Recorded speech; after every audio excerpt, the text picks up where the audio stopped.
Après des années de crise et de blocage, le pays a enfin un gouvernement, une équipe de réforme et de salut, dixit le Premier ministre Nawaf Salam. Bonjour Serge Barbery, vous êtes sur place à Beyrouth pour France 24. Quelle sera la priorité des priorités ? Eh bien, parmi les priorités affichées par le Premier ministre Nawaf Salam, c'est bien sûr la mise en œuvre des réformes économiques, une condition sine qua non pour débloquer bien l'aide internationale et aussi tenter de relancer donc l'économie du Liban, le pays donc qui traverse l'une des pires crises financières de son histoire. Un autre défi majeur, c'est la reconstruction du secteur bancaire, une nécessité, vous savez, pour restaurer la confiance des déposants durement éprouvés par l'effondrement financier de 2019, mais aussi par les restrictions drastiques sur les retraits et bien sûr la dévaluation spectaculaire de la monnaie nationale.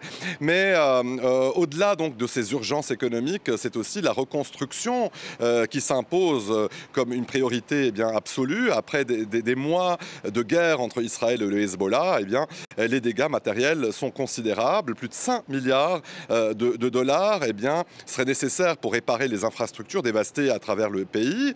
Un autre aussi dossier sensible, c'est la relation avec la Syrie voisine. Le Liban devra entamer des discussions avec le nouveau pouvoir à Damas afin de pouvoir régler plusieurs contentieux, des contentieux notamment celui de la frontière syro-libanaise.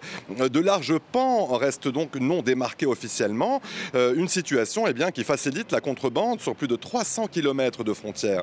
Et ces derniers jours, vous savez, la tension est montée d'un cran dans cette zone frontalière. De violents affrontements ont éclaté entre des clans chiites libanais pro-Hezbollah et les nouvelles forces de sécurité syriennes. C'est ces forces qui tentent donc de fermer des routes de contrebande d'armes et de marchandises.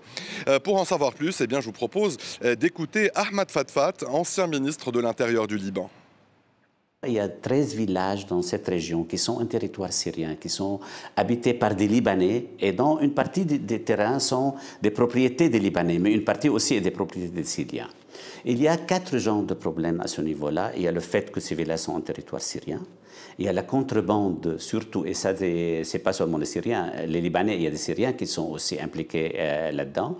Il y a les exactions qui ont été faites pendant la guerre syrienne par le Hezbollah, et on attribue à ces populations de soutenir le Hezbollah.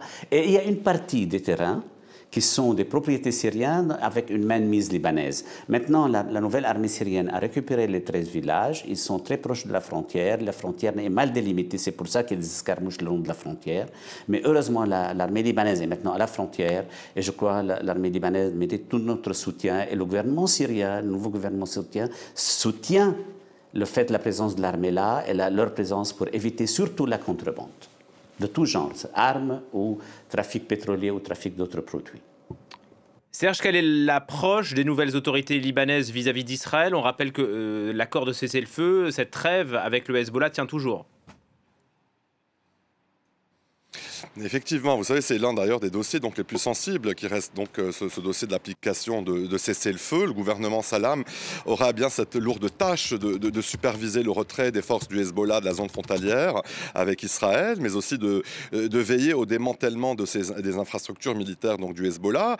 Une mission qui passe notamment par la mise en œuvre de la résolution 1701 de l'ONU. Et dans ce cadre, justement, l'armée libanaise poursuit son déploiement progressif dans le sud du pays. Ce lundi, l'armée a pris position dans 3 nouvelles localités du Casa de Marjayoun, suite au retrait de l'armée israélienne de la zone. Mais vous savez, malgré l'accord de cessez-le-feu, qui expire d'ailleurs le 18 février prochain, la situation reste parfois volatile. Tsahal continue de mener des frappes ciblées. Tsahal dit agir donc contre des menaces directes à la sécurité d'Israël. Et ces dernières 24 heures, des bombardements ont encore une fois été signalés dans le sud du Liban, mais aussi dans la Beka, près de la frontière syrienne, justement, on en parlait. Et c'est près de cette frontière, justement, où Tsahal affirme avoir détruit un tunnel utilisé par le Hezbollah pour la contrebande d'armes.